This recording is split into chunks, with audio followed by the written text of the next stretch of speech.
This administrator, conference will now be recorded. इसका जो exam code है ना, which is AG104, you know very well about, जो exam code होता है एज्योर एडमिनिस्ट्रेटर का, वो है एज्योर AG104। और हमारी जो ट्रेनिंग होगी, बेसिकली जो एजेंडा है वीकेंड क्लास चलाने का, सैटरडे संडे 3 3 आवर्स की जो हम आपको क्लास देने वाले हैं, बेसिकली इस क्लास में हम core content AW azure AG104 का फॉलो करेंगे। एक एक टॉपिक हम कवर करेंगे प्रैक्टिकली, और अबाउट द थेरेटिकल पार्ट के लिए कॉन्सेप्ट क्लियर करेंगे, और साथ ही साथ जो माइक्रोसॉफ्ट के डॉक्यूमेंट है, वो डॉक्यूमेंट भी हम आपके साथ शेयर करेंगे, जैसे PPT हो गया, या बुक्स की बात कर लें कि सर्टिफिकेशन से रिलेटेड जो माइक्रोसॉफ्ट ने बुक डिजाइन की है, उसको भी हम आपके साथ डिस्ट्रीब्यूट करेंगे। तो पहले कंटेंट के बारे में बात कर लेते हैं कि क्या क्या कंटेंट हमें कवर करना है। तो बेसिकली एज्योर एडमिनिस्ट्रेटर को 6 अलग अलग मॉड्यूल में डिवाइड किया गया है, which is started from manage Azure identity and governance, जिसमें एक्टिव डायरेक्टरी की सर्विसेज हम लोग सीखेंगे। And once we complete the part of Azure active directory services, will move ourselves to implement and manage storage. Storage क्या होता है, किस तरीके से स्टोरेज में जो ऑप्शंस अवेलेबल रहते हैं, फाइल हो गया, फाइल शेयर हो गया, ब्लॉब हो गया, टेबल्स हो गया, कंटेनर्स हो गया, क्यूज हो गया, इन सब के बारे में प्रैक्टिकली हम देखेंगे। And then once we complete the part of storage, अगला जो पॉइंट आता है वो है compute services. As per the name suggest, compute के केस में वर्चुअल मशीन से रिलेटेड सारी एक्टिविटी हम परफॉर्म करेंगे। प्रैक्टिकली कितने तरीके के VMs होते हैं, the difference between on demand VM, dedicated VM, reserve VM, इनमें गैप क्या होता है, वर्चुअल मशीन स्काइल सेट क्या होते हैं, ये सभी टॉपिक्स आपके एज्योर कंप्यूट सर्विसेज में कवर करेंगे। देन कंप्यूट के बाद another important part related to the networking. So networking के केस में वीनेट, कैसे आप अपना नेटवर्क स्टैब्लिश करते हैं, वीनेट पेयरिंग क्या होता है, वीनेट के साथ साथ हाइब्रिड इन्वायरमेंट मींस ऑन प्रोमाइसेस पे अगर आपका सेटअप है, आपका डेटा सेंटर है, तो आप VPN के जरिए कैसे अपने ऑन प्रोमाइसेस के सर्विसेज को या अपने रिसोर्सेज को कम्युनिकेट कराएंगे। लास्ट है monitor and maintenance. So monitor and maintain के केस में क्या होगा कि related to the logs, monitoring services, backup क्या होता है, रिकवरी सर्विस वॉल्ट के जरिए बैकअप कैसे कॉन्फ़िगर किया जाता है, किसी भी वर्चुअल मशीन का, स्टोरेज का, वेब एप्लीकेशन का, वो सभी पार्ट हम monitoring and maintain as resources में डिस्कस करने वाले। This is our agenda. ये अपने पास हो गया कंटेंट की बात। और इसको अगर एक्सप्लोर करते हैं ना, तो अब देखिए यहाँ पे बिल्कुल बेस से चलें, prerequisite for administrator. Prerequisite क्या क्या चीजें होनी चाहिए। So basically will start from the very basic, like as a fundamental की नॉलेज होनी चाहिए आपको कि एज्योर के केस में रीजन क्या होते हैं, जोन क्या होते हैं, एज्योर सब्सक्रिप्शन क्या होता है, एज्योर रिसोर्स ग्रुप कितने तरीके के होते हैं, राइट, और कितने तरीके के सब्सक्रिप्शन परचेज करते हैं, तो ये बेसिक सर्विसेज आपको मालूम होनी चाहिए। Then once we complete the part of basic understanding of Azure, उसके बाद हम मूव करेंगे about the tools, like as a portal, and how we can manage our portal services through cloud shell, and CLI, अपने cloud को कितने तरीके से utilise किया जा सकता है, GUI के जरिए, CLI के जरिए, या फिर आप पावर सेल के थ्रू कैसे अपने सर्विसेज को मैनेज करते हैं, वो सभी पार्ट हम डिस्कस करेंगे। Then we'll discuss about the Azure Resource Manager. So Azure Resource Manager के केस में the meaning of Azure Resource Manager, क्या कॉन्सेप्ट होता है, ARM जिसको हम बोलते हैं, और रिसोर्स ग्रुप क्या है, about the resource manager logs क्या होते हैं। So will follow the proper content, जो ये हमारे पास कंटेंट दिखाई पड़ रहे हैं, जो भी ये हम हमारे स्क्रीन पे दिखाई पड़ रहे हैं, ये सभी हम अपनी ट्रेनिंग के अंदर इन्वॉल्व करने वाले हैं, राइट। तो इसका लिंक मैं आपके साथ शेयर कर देता हूं, अगर आप मींस डाउनलोड करके चेक करना चाहेंगे। वैसे हम इसको फॉलो करेंगे तो एवरी डे का प्लान आपके साथ डिस्ट्रीब्यूट करेंगे, जैसा भी हमारा शेड्यूल होगा ट्रेनिंग का, उसके अकॉर्डिंग हम आपको एवरी डे का प्लान शेयर करेंगे ताकि आप चीजों को मैनेज कर पाए। Now as per the agenda, जैसा कि हमने डिस्कस किया था कि एज्योर के केस में, मींस एज्योर की ट्रेनिंग में क्या क्या कंटेंट हम कवर करने वाले हैं, तो उसमें था basic of azure.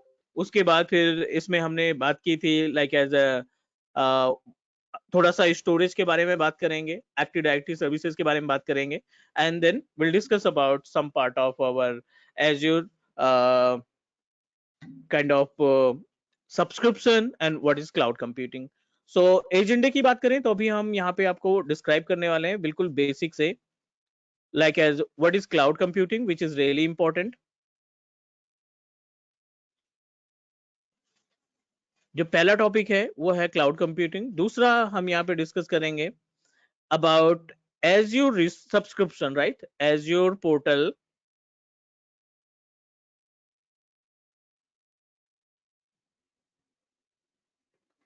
and subscription, which is really important जब भी हम किसी cloud provider, not only with AWS Azure, किसी भी टेक्नोलॉजी पे, किसी भी क्लाउड टेक्नोलॉजी पे अगर आप टास्क परफॉर्म करना चाहते हैं तो you must need to purchase the subscription. Then will discuss about Azure storage, जो लैब प्रैक्टिकल रहेगा हमारा। Azure स्टोरेज क्या होते हैं, कितने तरीके की स्टोरेज सर्विसेज होती हैं, उनके बारे में बात करेंगे। Then Azure AD,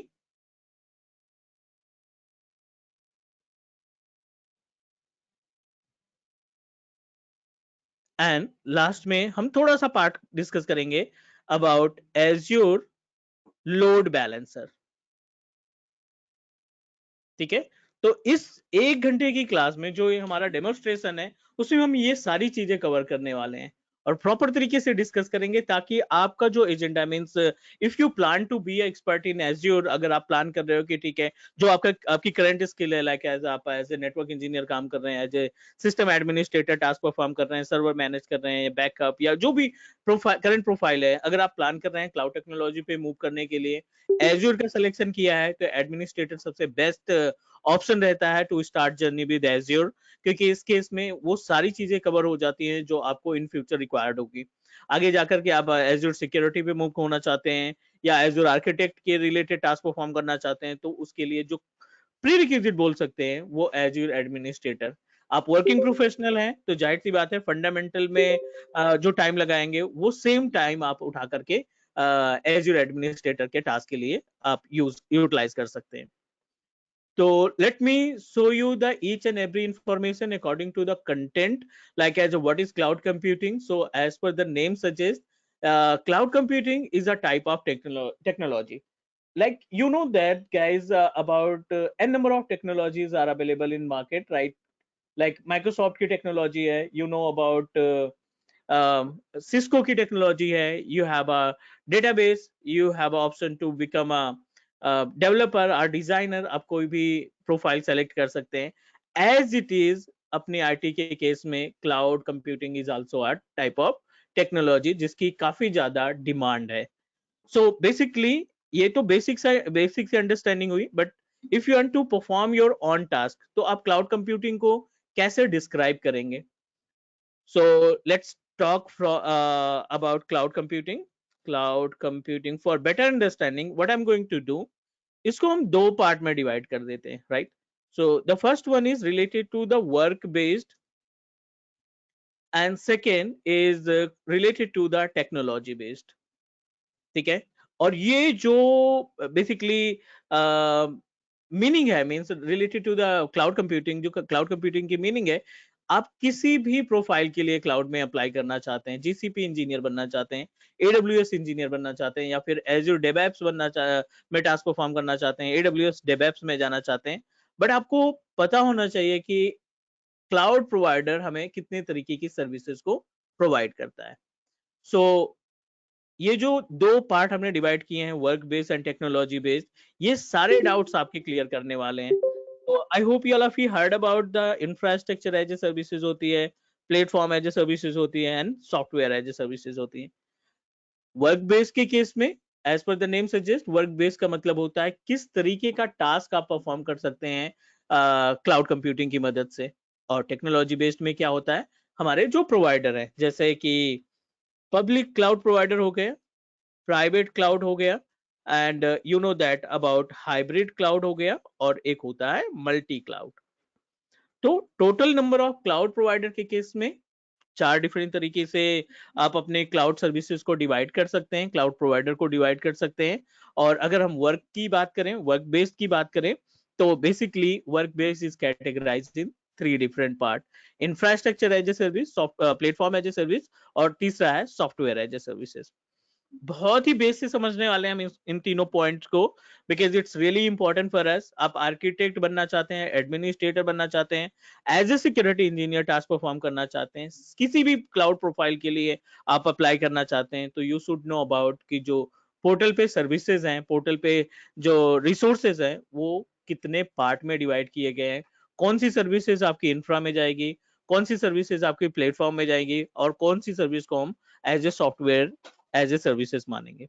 because you know that, आपने भी देखा होगा कि जो लेटेस्ट वैकेंसीज हैं, राइट, जो लेटेस्ट वैकेंसीज हैं उसमें भी रिक्वेस्ट करते हैं, उसमें भी रिक्वेस्ट आती है बेसिकली कि need a candidate related to the infrastructure, या फिर ऐसा कैंडिडेट चाहिए जिसे लगभग प्लेटफॉर्म एज ए सर्विसेज की सारी इंफॉर्मेशन आनी चाहिए। So you should know about कि इनकी मीनिंग क्या होती है। ठीक है, so let me explain you about the meaning of infrastructure as a service. इस पर्टिकुलर सर्विस को आप कंसीडर कर सकते हैं as a manageable service, right. इसको हम बोलते हैं मैनेजेबल सर्विस।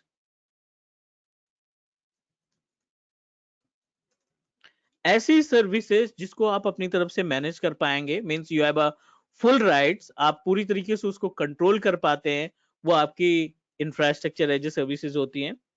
75% टास्क इसमें यूजर यानी जो पोर्टल हैंडल कर रहा है वो मैनेज करेगा, और 25% टास्क जो आपका क्लाउड प्रोवाइडर है, राइट, 25% टास्क जो आपका क्लाउड प्रोवाइडर है, AWS हो गया, एज्योर हो गया, गूगल क्लाउड हो गया, या अलीबाबा क्लाउड हो गया, 25% टास्क आपका प्रोवाइडर इसमें मैनेज करेगा। अब इसका एग्जांपल क्या होगा, let me show you the example. किसी भी पोर्टल के ऊपर जब आप VM क्रिएट करते हैं, राइट, या सर्वर परचेज करते हैं, या फिर आपने एज्यूर पोर्टल से या AWS पोर्टल से आपने स्टोरेज परचेज किया, VM परचेज किया, या फिर आपने स्टोरेज परचेज किया, राइट। सो ये दोनों ही सर्विसेज आपकी इंफ्रास्ट्रक्चर एज ए सर्विसेज में काउंट होती हैं। बिकॉज VM के केस में एक छोटा सा एग्जांपल, आपने जब VM को परचेज किया तो उस टाइम पे आपने डिसाइड किया कि I am going to proceed with 4 GB of RAM, 2 core of CPU and 100 GB of hard drive, right. या आपने कॉन्फ़िगरेशन डिसाइड किया कि I want to purchase the virtual machine with this configuration, ये configuration का आपने VM purchase किया। Think about it, after few days, means after 1 month or 2 month, you realize कि 4 GB RAM में हमारे सॉफ्टवेयर नहीं चल पा रहे हैं, 2 कोर प्रोसेसर में हमारे एप्लीकेशन अच्छे से रन नहीं कर पा रहे हैं, या हार्ड डिस्क हमारी बहुत ही कम है। So you want to enhance the space, you want to increase the RAM capacity. तो इस केस में what you need to do, you need to perform task by self. Means आपको ये एक्टिविटी खुद से मैनेज करनी पड़ेगी। Means you have option to change the capacity of your hard disk, change the capacity of RAM or processor, जो आपको manually increase करना पड़ेगा। Means you are responsible to manage, as we discussed, this is the type of manageable service. So it means that जब user या customer अपनी तरफ से खुद चीजों को चेंज कर पाए या उसमें कोई एक्टिविटी कर पाए, वो सारी सर्विसेज आपकी कहलाती है infrastructure as a services. Storage, आज आपने 1 TB का स्पेस परचेज किया है, but after 2 month you realise कि नहीं, इस 1 TB को हमें 5 TB में कन्वर्ट करना है, तो you are able to do that. आपको मैनुअली ये चीजें चेंज करने का ऑप्शन प्रोवाइड करता है infrastructure as a services, right. So manageable in the sense 75% task user manage कर रहा है अपनी तरफ से, 25% एक्टिविटी जो प्रोवाइडर है, वो एज्यूर हो सकता है, गूगल क्लाउड हो सकता है, या कोई सा भी प्रोवाइडर हो सकता है, वो सिर्फ 25% की रिस्पॉन्सिबिलिटी लेता है। सेकेंड, अब बात कर लेते हैं प्लेटफॉर्म एज ए सर्विसेज। तो जस्ट अपोजिट, आपने जो इंफ्रास्ट्रक्चर एज ए सर्विसेज में देखा, आप उसको अपोजिट कर दीजिए, क्योंकि ये बेसिकली क्या है, अनमैनेजेबल सर्विस। ऐसी सर्विसेज जो आप अपनी तरफ से मैनेज नहीं कर सकते हैं, वो आपकी अनमैनेजेबल सर्विसेज होगी। 25% तक का टास्क यूजर यानी हम लोग आपस में परफॉर्म कर सकते हैं, और 75% task manage by the provider. जो हमारा प्रोवाइडर है वो 75% टास्क मैनेज करेगा, हम लोग सिर्फ और सिर्फ 25% का टास्क परफॉर्म करेंगे। अब इसमें कौन कौन से एग्जाम्पल हो सकते हैं, an number of example we have. Like as best example की बात कर रहे हैं तो एज्योर का वेब ऐप, ठीक है, एज्योर का वेब ऐप, एक सर्विस है एज्योर वेब ऐप के नाम से, जिसको हम प्लेटफॉर्म एज ए सर्विसेज के नाम से जानते हैं, और दूसरी सर्विस है एज्योर AAD, ठीक है, azure active directory services.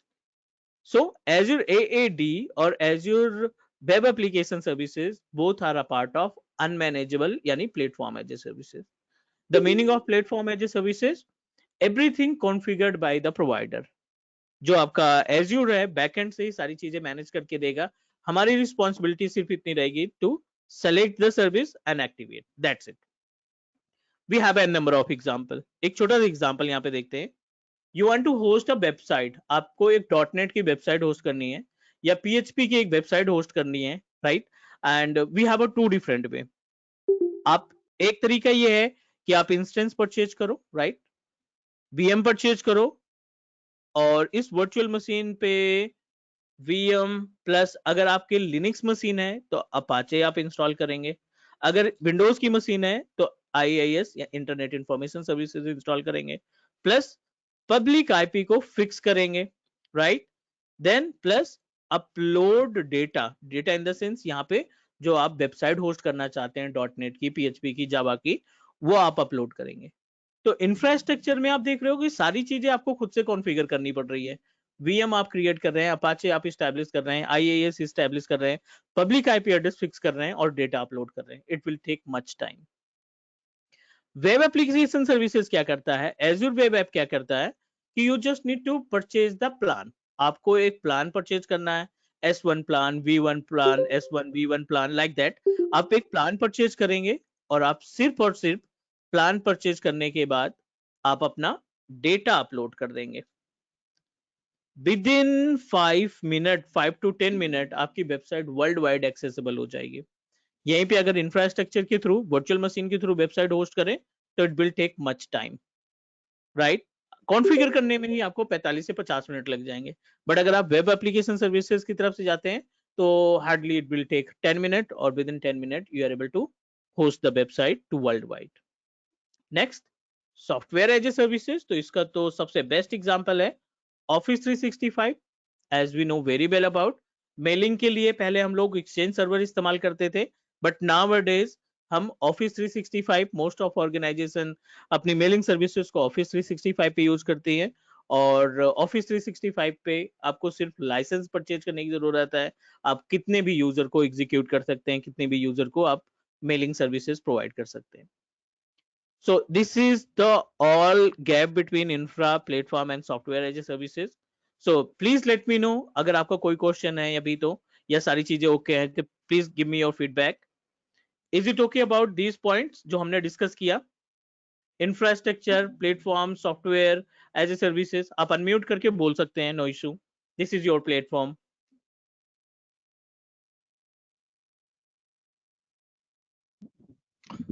Not at all, sir. We're all good. Thank you. What about other?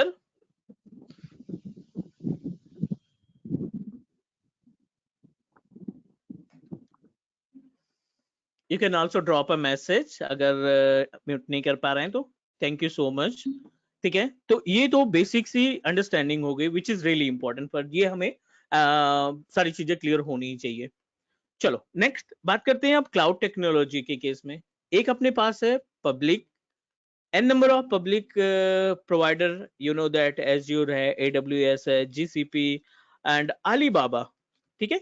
These all are the core cloud provider जो कि पब्लिकली मार्केट में अवेलेबल है। You can say that public cloud providers, ये आप इनको जानते हैं।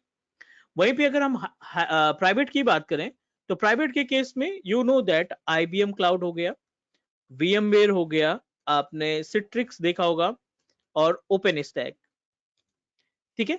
These all are the private cloud provider, you can say that, जिसमें आपको हर एक सर्विसेज डेडिकेटेड मिलती है, मींस वो शेयर नहीं होता किसी के साथ, इंडिविजुअल आपके अकाउंट के साथ एसोसिएटेड रहती है। आप रिस्पॉन्सिबल हैं अपने हार्डवेयर के, आप रिस्पॉन्सिबल हैं अपने इन्वेंट्री और प्लेटफॉर्म के। अब अगर हम हाइब्रिड की बात करें तो which is combination of public plus private, इन दोनों के कॉम्बिनेशन को हम हाइब्रिड बोलते हैं।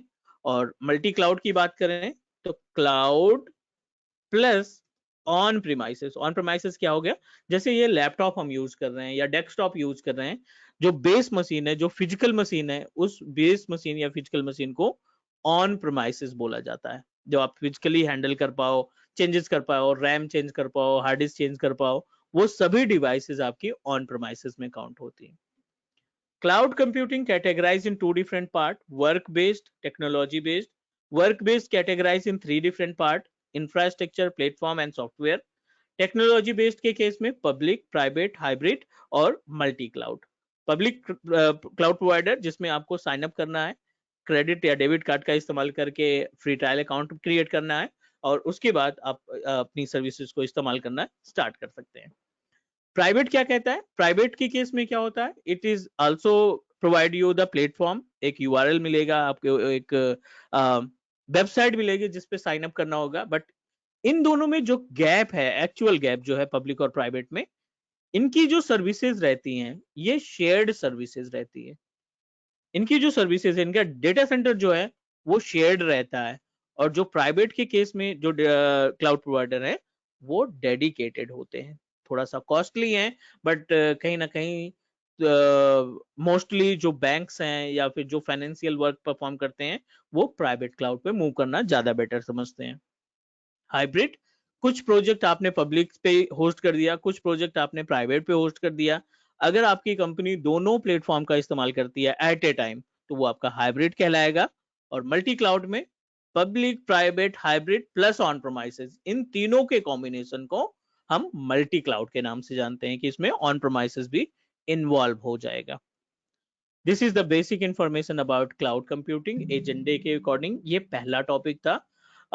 ये बेस है, बैकबोन है, मीन्स आगे जाके हम कोई सा भी क्लाउड सेलेक्ट करें, बट ये जो कॉन्सेप्ट है, ये जो पॉइंट्स हैं, ये लगभग सभी को आने चाहिए। उम्मीद है कि ये सभी डिस्कशन जो हमने किया वो समझ में आ गया होगा क्लियर तरीके से। Is it okay guys, can we move for next step?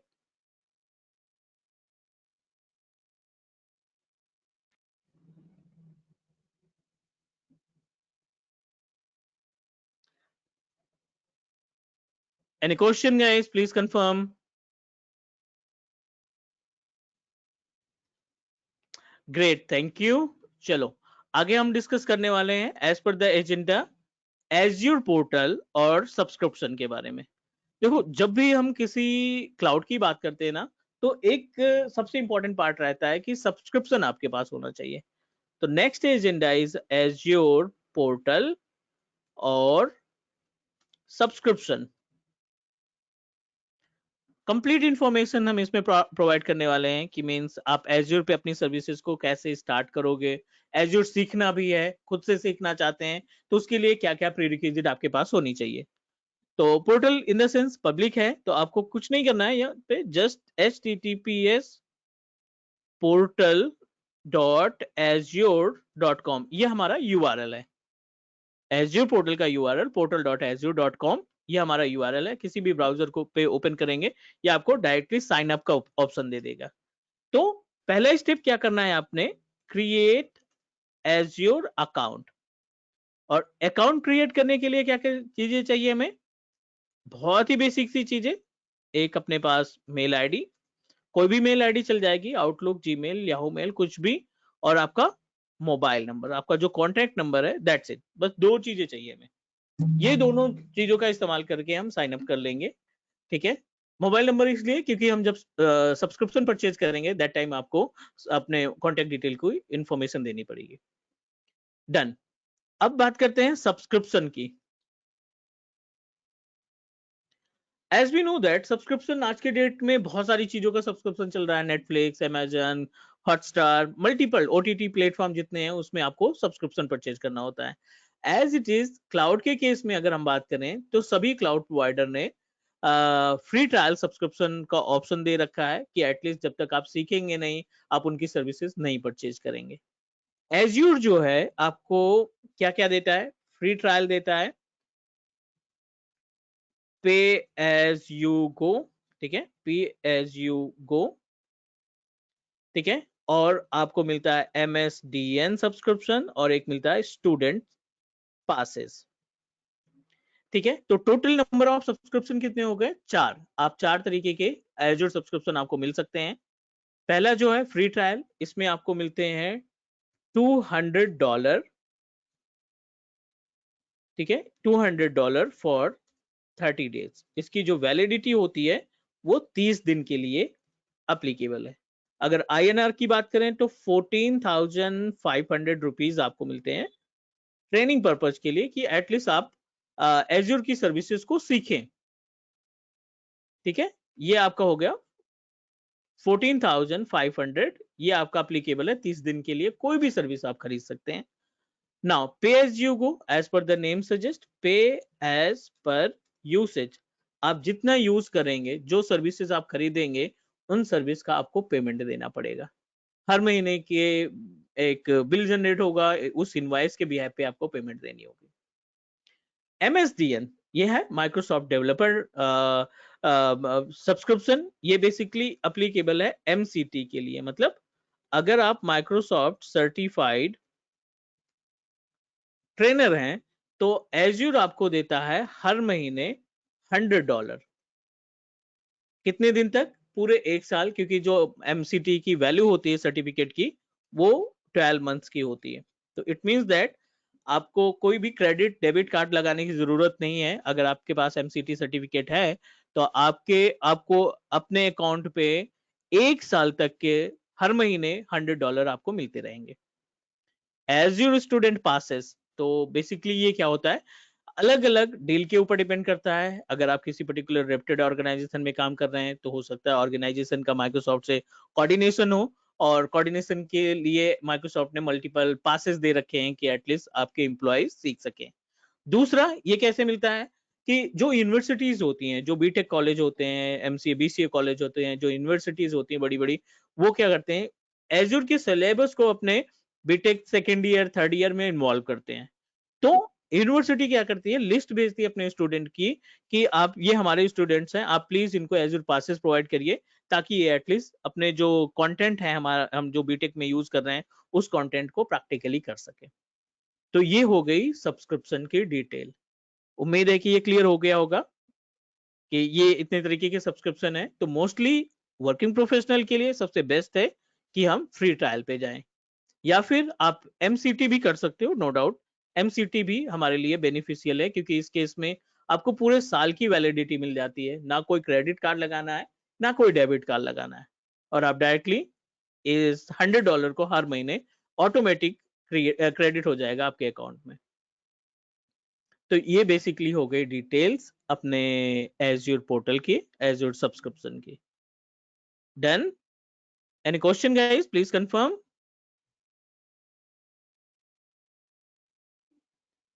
Sir एक चीज पूछना चाहता हूँ कि जो आपने बोला कि माइक्रोसॉफ्ट सर्टिफाइड ट्रेनर होते हैं, तो हमें हाँ, एग्जाम क्लियर करने के बाद ही जो है हम अप्लाई कर सकते हैं ना इसके लिए?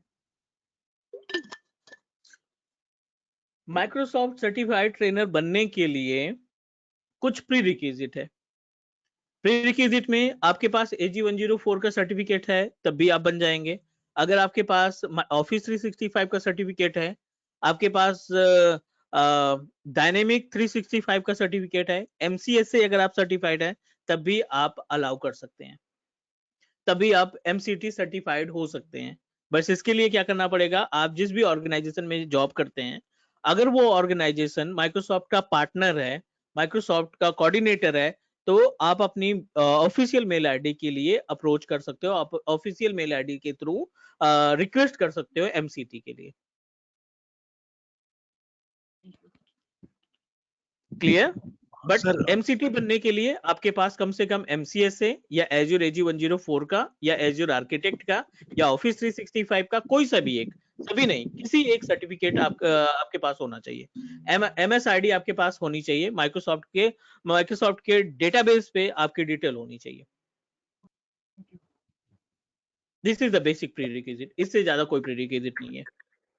सर सर इसका I clear? Am Rajesh sir, मेरे पास भी एक सर डाउट था सर। वेरिफिकेशन कैसे होगा हाँ फिर प्लीज। इसका, अगर हमारे पास आता है तो? सपोज करो कि मेरे पास एक आपका AG 204 का सर्टिफिकेशन है, तो मैं उसको रजिस्टर कहाँ पे कर सकता हूँ? नहीं नहीं नहीं, सॉरी, एक बार फिर से बोलो। मेरे पास एजे 204 का सर्टिफिकेट है आपके एजोर का, ठीक है। तो हाँ मैं उसे हाँ, ये एमसीटी ट्रेनिंग के लिए मैं उसे कहाँ से अवेल कर सकता हूँ? कहीं पर एमसीटी रजिस्टर, ट्रेनिंग के लिए, एमसीटी सर्टिफिकेट के लिए। एमसीटी सर्टिफिकेट के लिए, हाँ, वो कहाँ पे, कौन सी यूआरएल के थ्रू कैसे कैसे होगा सर वो? राइट राइट, मैं आपको बता रहा हूँ। एमसीटी सर्टिफिकेट के लिए आप जिस भी आईडी से अपने एग्जाम 204 का एग्जाम आपने क्लियर किया है ना, आप माइक्रोसॉफ्ट सर्टिफिकेट के डैशबोर्ड पे जाएंगे, राइट। उस डैशबोर्ड पे जहाँ पे आपकी एमएस आईडी वगैरह होगी ना, वहीं पे आपके सर्टिफिकेशन की लिस्ट होगी, जहां से ट्रांजिट वगैरह डाउनलोड करते हैं, वहां पे सर्टिफिकेशन की लिस्ट होगी। या फिर मैं आपको कस्टम यूआरएल प्रोवाइड कर दूंगा, उस यूआरएल के जरिए डायरेक्टली आप एमसीटी के पोर्टल पे मूव करेंगे। क्लियर?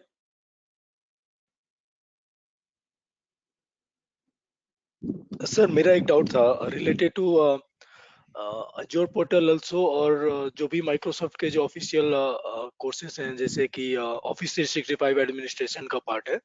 मैंने आपके वीडियो देखे थे एक, उसमें उसमें भी क्रेडिट कार्ड के थ्रू लॉगिन करना होता है सर। तो मैंने ट्राई किया था दोनों में एक्चुअली। एजोर का जब मैंने बना लिया तो उसमें जब ऑफिस 365 पोर्टल पे जाके मैं जब उसका एडमिनिस्ट्रेशन जो कोर्सेज होते हैं उसके लिए हम्म। लॉगिन कर रहा था, उस केस में सर वो ऑथराइज नहीं कर रहा था, बोल रहा था कि आईडी ऑलरेडी यूज्ड है और पेमेंट जो है हमें दोबारा करना पड़ेगा, मुझे कोर्स परचेज करना पड़ेगा, मतलब फ्री फ्री ट्रायल नहीं दे रहा था।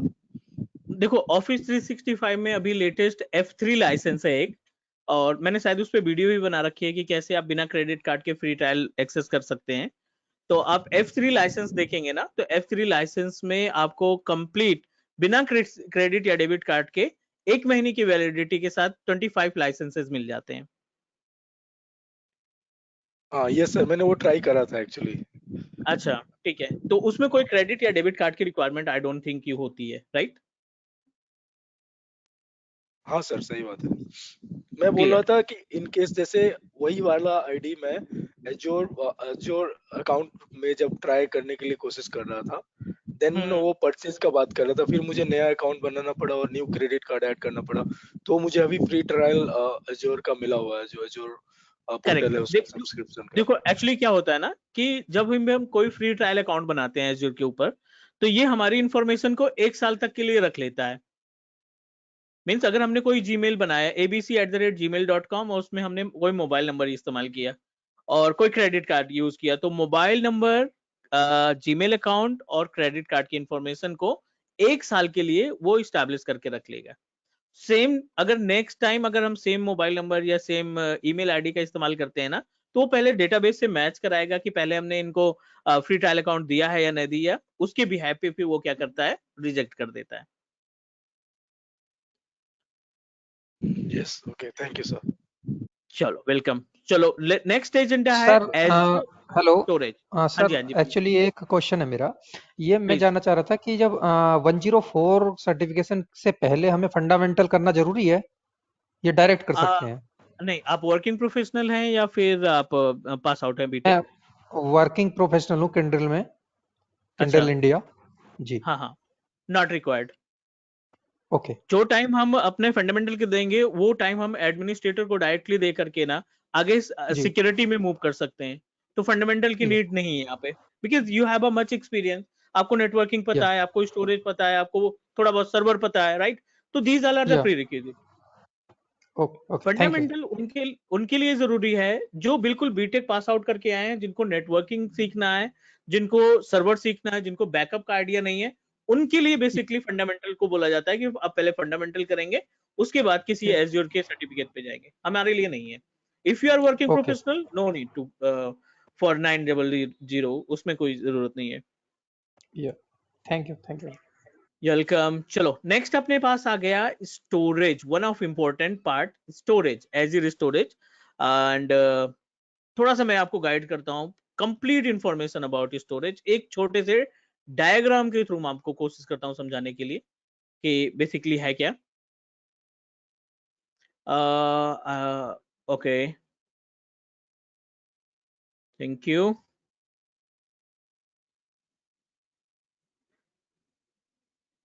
डेफिनेटली सी, अगर हम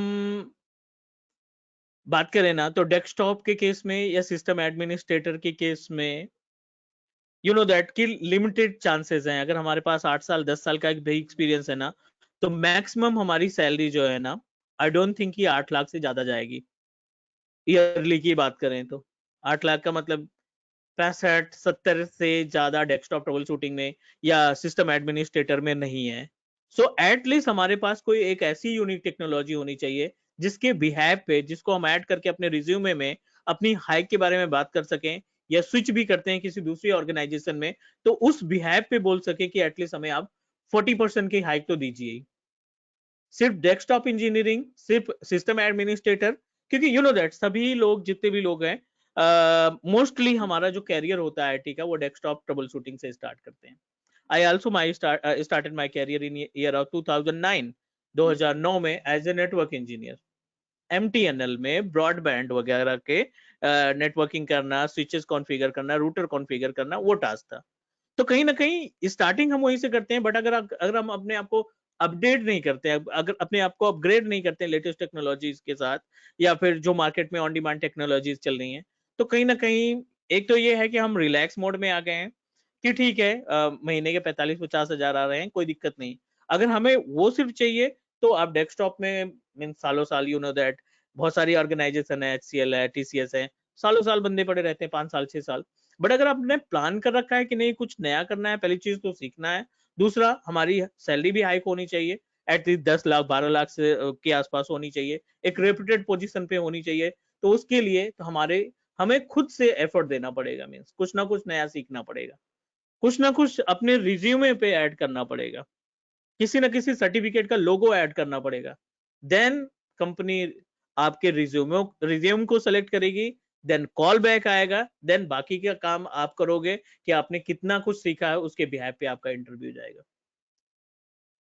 राइट, तो डेस्कटॉप में है तो आपके लिए सबसे गोल्डन टाइम है ये कि आप किसी ना किसी टेक्नोलॉजी पे जाओ, क्लाउड पे जाओ, डेवलपमेंट से हैं, अगर आप कोडिंग से हैं तो डेवएप्स में जाओ, ठीक है। और अगर आपको लगता है नहीं हमें वर्चुअलाइजेशन पे करना है तो VMware या Citrix पकड़ो, बट कुछ ना कुछ एडिशनल आप अपने रिज्यूमे में, आप अपने स्किल में ऐड जरूर करो, ग्रोथ के लिए ये हमें करना ही पड़ेगा। क्लियर? तो चलिए मैं आपको स्टोरेज बताता हूँ, which is really important topic of our storage Azure administrator. Azure AG104 के केस में सबसे best, not best but most of on demand में बोल सकते हैं एज्योर स्टोरेज, ठीक है। एज्योर स्टोरेज को हम एक पर्टिकुलर डायग्राम से कोशिश कर रहे हैं सारी चीजें समझा दें। जब भी आप एज्योर पोर्टल ओपन करते हैं ना, I am going to show you.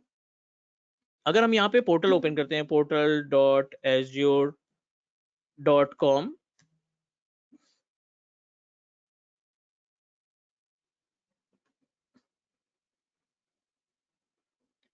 ठीक है, ये अपने पास एज्योर का पोर्टल है, और एटलीस्ट एक सब्सक्रिप्शन आपके पास होना चाहिए कम से कम। तो यहाँ पे जो मेरा अकाउंट है, I am using my MSDN subscription, तो $100 एज्योर की तरफ से हर महीने हमें मिल जाते हैं प्रैक्टिकल परफॉर्म करने के लिए। तो चलिए यहाँ पे जनरल पे गए, सब्सक्रिप्शन पे क्लिक करोगे तो ये आपको सब्सक्रिप्शन वाले पेज पे ले जाएगा, जो भी आपका सब्सक्रिप्शन आपने खरीद रखा है। MSDN platform subscription 4,290 rupees credit amount remaining है। टोटल 7,800 के आसपास, 600 के आसपास क्रेडिट होता है हर महीने, और आप कितना यूज करते हैं, कितनी सर्विसेज इस्तेमाल करते हैं, उसके बिहाफ पे ये क्या होता है, डेबिट होता रहता है। BM बना दिया, नेटवर्किंग में VPN बना दिया, या फिर स्टोरेज बना दिया, कुछ अपलोड कर दिया, तो उस केस में ये क्या हो जाएगा, माइनस होता रहेगा। चलिए स्टोरेज की बात करें तो एज्योर हमें एक ऑप्शन देता है स्टोरेज अकाउंट बनाने का। The first important part, azure storage account हम क्रिएट करते हैं स्टोरेज की सर्विस को मैनेज करने के लिए, और यू नो दैट कि कितना ज्यादा इंपॉर्टेंट है एज्योर स्टोरेज हमारे किसी भी ऑर्गेनाइजेशन के लिए। A single azure storage contain 4 different services. कौन कौन सी हैं? पहला है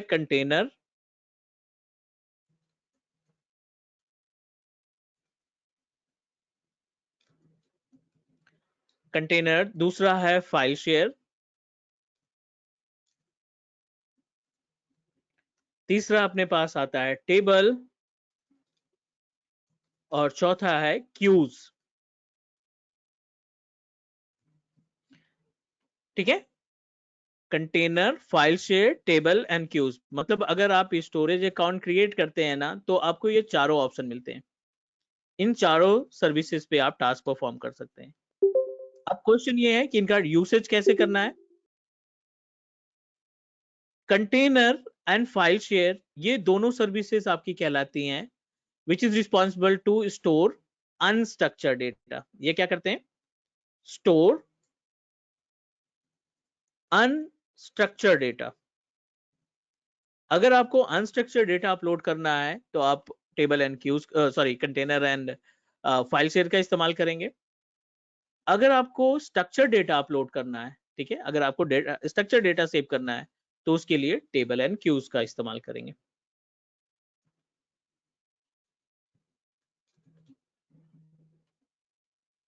ठीक है, अब क्वेश्चन ये आता है कि स्ट्रक्चर और अनस्ट्रक्चर में गैप क्या है। तो अनस्ट्रक्चर क्या होते हैं? जो भी आपका पीडीएफ फाइल है, जो आपका डॉक्यूमेंट फाइल है, जो आपकी इमेजेस हैं, फोटोज वगैरह, या जो वीडियोस वगैरह हैं, ये सभी आपके अनस्ट्रक्चर में कहलाते हैं। स्ट्रक्चर क्या बनेगा? एसक्यूएल हो गया, ओरेकल हो गया, ठीक है, या डायनेमो डीबी हो गया। ये जो डेटाबेसेस हैं, ये सभी डेटाबेसेस आपके कहलाते हैं स्ट्रक्चर डेटाबेसेस। तो एज्योर पोर्टल के ऊपर जब आप स्टोरेज अकाउंट क्रिएट करेंगे तो आपको क्या मिलेगा? एक तो अनस्ट्रक्चर का ऑप्शन मिलेगा, दूसरा स्ट्रक्चर का ऑप्शन मिलेगा। आगे बढ़ते हैं यहाँ पे। अब बात करते हैं केवल और केवल कंटेनर के बारे में पहले, क्योंकि सबसे ज्यादा यूज में आने वाली जो सर्विस है वो है container. Container responsible to contain the blob. Container में हम क्या करते हैं? ब्लॉब क्रिएट करते हैं और ब्लॉब में अपना डेटा अपलोड करने का काम करते हैं। Blob is also categorise in 3 different part. Basically, block, blob, दूसरा append blob, और तीसरा पेज ब्लॉब। ठीक है, नंबर ऑफ ब्लॉब्स कितने हो गए? 3। एक जब ब्लॉब आप बनाते हैं तो उसके अंदर 3 तरीके, एक कंटेनर के अंदर 3 तरीके के ब्लॉब को कंटेन किया जा सकता है, या 3 तरीके के ब्लॉब आपको टास्क में मिलेंगे। Block blob, append blob and page blob. Meaning समझ लेते हैं इनकी थोड़ा सा।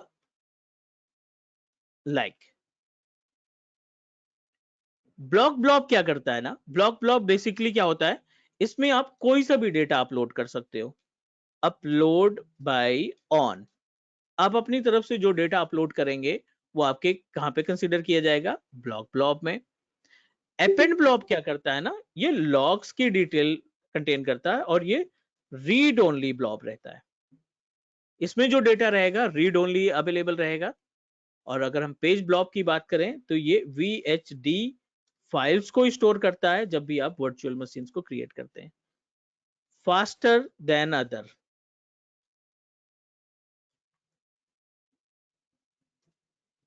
Faster than another blob. So ये बेसिकली हो गया अपने पास पेज ब्लॉब की information. So with the help of storage services आप अनस्ट्रक्चर्ड डेटा, स्ट्रक्चर्ड डेटा दोनों को स्टोर कर सकते हैं। कैसे? पोर्टल पे आ जाएंगे और यहाँ पे मोर सर्विसेज पे क्लिक करेंगे। Compute, networking and storage, storage account आया। बहुत सारी चीजें हैं सीखने के लिए, इसमें बहुत सारे पॉइंट्स आएंगे। वैसे मैंने पहले से स्टोरेज अकाउंट बना रखा है। अगर आप इसको ओपन करते हैं स्टोरेज अकाउंट को, तो it will give us a option. अब देखिए जो अभी हमने यहाँ पे मेंशन किया है वो सभी सर्विसेज, कंटेनर्स मिल रहा है, फाइल शेयर्स मिल रहा है, क्यूज मिल रहा है, table. Container and file share ये दोनों हैं unstructured data storage. Queues and table क्या है? ये हमारे structure database, means database, SQL, Oracle से फाइल आप जब सेव करेंगे तो इन दोनों में, इन दोनों का इस्तेमाल करेंगे। This is about container. अब यहाँ पे कंटेनर में वैसे मल्टीपल कंटेनर बना रखे हैं, लाइक डेटा। आप एक नया कंटेनर बना लो, टेस्ट डेटा के नाम से हमने एक कंटेनर बनाया। I want to make it public. Test data एक कंटेनर है जिसमें आप डेटा को अपलोड करेंगे, सेलेक्ट किया और यहां से आपको अपलोड का ऑप्शन दे रहा है, just need to click here. ये रीडायरेक्ट करेगा आपके ऑन प्रोमाइसेस पे, जो भी ऑन प्रोमाइसेस से डेटा आप अपलोड करना चाहते हैं। लाइक कुछ भी हम अपलोड कर देते हैं यहाँ पे,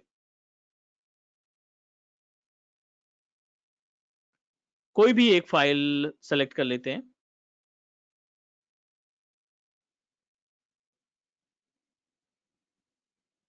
लाइक दिस एंड अपलोड।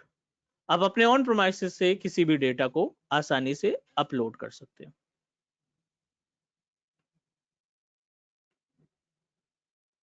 तो in case of block blob, अगर आप इस डेटा की प्रोफाइल देखेंगे ना, तो आप देखिए ये कौन सा ब्लॉब आ रहा है, ब्लॉक ब्लॉब आ रहा है, क्योंकि आपने डेटा अपनी तरफ से अपलोड किया है।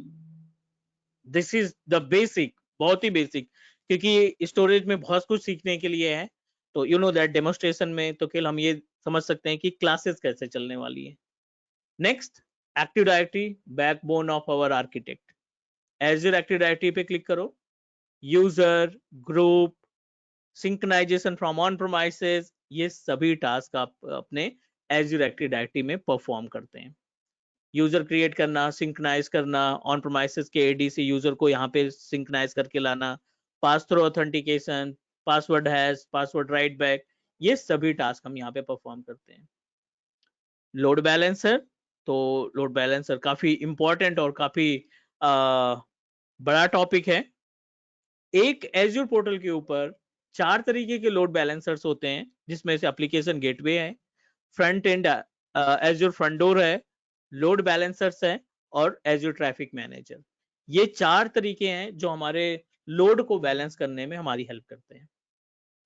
लाइक आप कोई वेबसाइट होस्ट करना चाहते हैं, आप कोई डेटाबेस लगाना चाहते हैं, तो ये लोड बैलेंसर हमारी वेबसाइट के ट्रैफिक, या load balancer related to the database, या फिर आप कोई फाइल सर्वर इस्टेब्लिश करना चाहते हैं, उसके डेटा उसके लोड को बैलेंस करने के लिए इसका इस्तेमाल किया जाता है।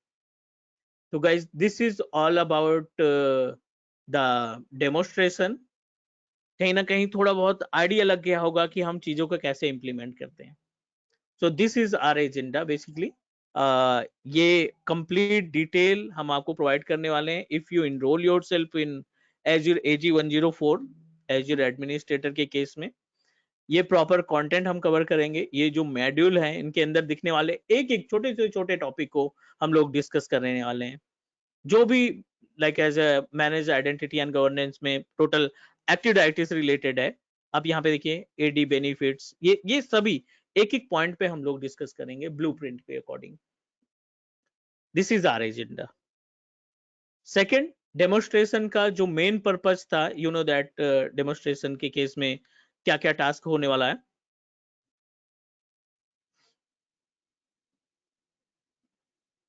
AAD is a platform as a services and Office 365 is another portal. AAD is a service of Azure, Office 365 दोनों प्रोडक्ट आपके माइक्रोसॉफ्ट के हैं, बट दोनों में गैप है।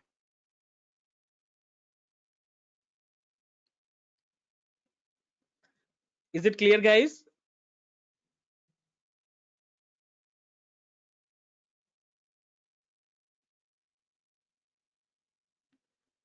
So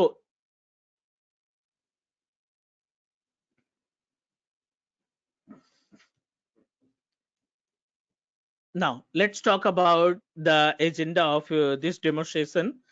So what I'm going to do, as we know that कि YouTube channel अपना है, ये उसमें रेगुलर वीडियो आपको मिलती रहेगी। बेसिकली हमने प्लान किया है कि सैटरडे और संडे 2 क्लासेस आपको लाइव प्रोवाइड करें, जस्ट लाइक। और इसमें जो बेसिकली टाइमिंग है 7:30 PM IST इवनिंग का टाइम, 7:30 to 10:30, 3 घंटे की क्लासेस रहेगी, बीच में ब्रेक रहेगा। 7:30 PM to 10:30 Saturday, 7:30 PM to 7:30 Sunday, दोनों दिन क्लासेस रहेंगी। टोटल जो नंबर ऑफ वीक लगेंगे, 6 हफ्तों में हम पूरा कोर्स कंप्लीट कर देंगे। जो भी सर्टिफिकेशन की प्रिपरेशन करना है, या इंटरव्यू की प्रिपरेशन करना है, या रिज्यूम राइटिंग करना है, वो सभी पार्ट मिला करके 6 हफ्तों का टाइम लगेगा। और सेकेंड इंपॉर्टेंट पार्ट, इसकी जो फीस है, यू नो दैट इसकी जो फीस है वैसे 12,000 है। जितने भी हमारे पास बैचेस चल रहे हैं करंट टाइम पे, 2-2, 3-3 लोगों का, उनकी फीस 12,000 है। बट अगर आप मीन्स अगर आप इनरोल करते हैं इस वीक में मीन्स टिल वेंसडे तक, आज से लेकर के वेंसडे के बीच में, तो ये फीस मैंने कर रखी है 10,000, जस्ट 10,000। ठीक है, अगर आप इंटरेस्टेड हैं तो आप इनरोल कर सकते हैं। एंड इस केस में यू नो दैट कि I am not running any organisation कि आपको किसी भी चीज के लिए किसी काउंसलर से डिस्कस करना पड़ेगा, किसी मीडिएटर से डिस्कस करना पड़ेगा।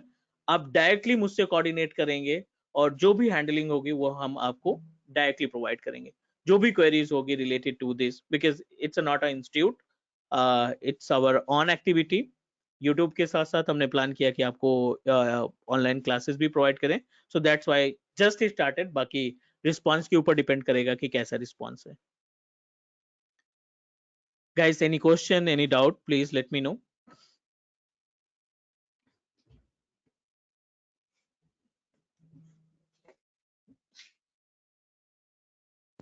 सर गुड इवनिंग, मेरा नाम सत्येंद्र है। Hello. Yes Satyendra, please. Hello Satyendra, आवाज आ रही है हेलो। आपको? हाँ जी, हाँ जी, I can hear you.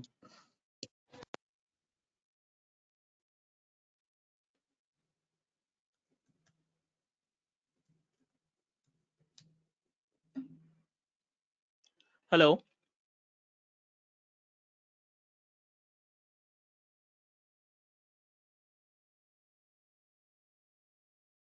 Hello.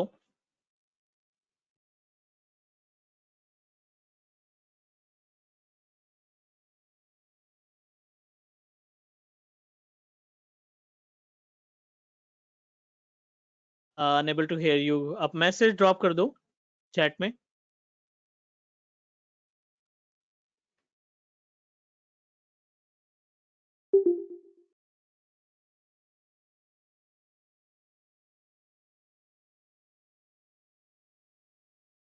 Any other query guys?